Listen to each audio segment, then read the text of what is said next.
Is that a change of lead out front? Freddie Rasmussen goes around the outside of Barry Borremund. If they really want to attack this qualifying session, they'll go for the softer of the Rasmussen goes P1, provisional pole from him. That's going to be my final lap. So Barry Borremund, new to the esports setup.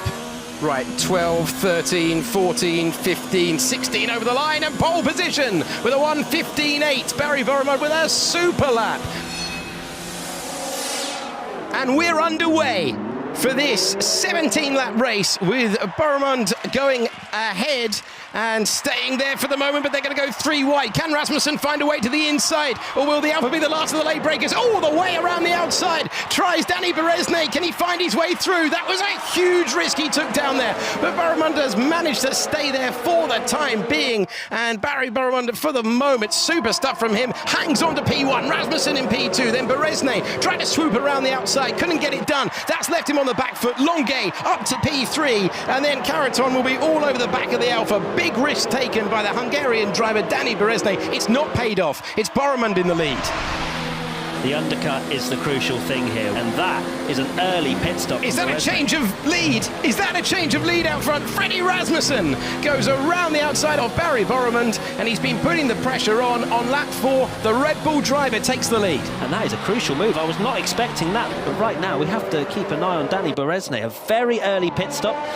The engineer or whoever Freddie Rasmussen will have in his ear will be telling him that as soon as possible to say, right, look, there's a few people going for the undercut. Brendan Lee, another one. 2 very quick guys. They're going for an extremely early pit stop.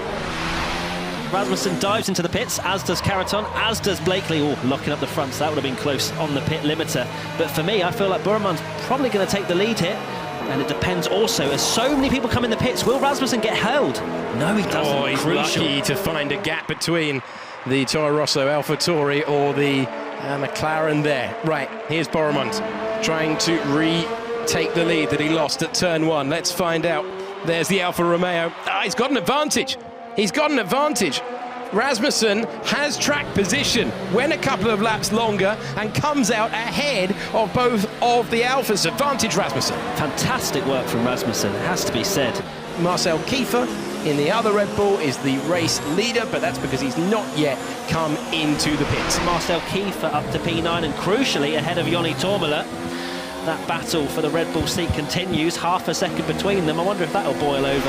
Barry Borremund has put a fantastic race together, but he can't get past Rasmussen, who's round the final corner. He's controlled the race brilliantly, and on his return to the championship, Freddie Rasmussen takes the checkered flag to win in Barcelona. A super drive from the Red Bull driver. He has taken P1.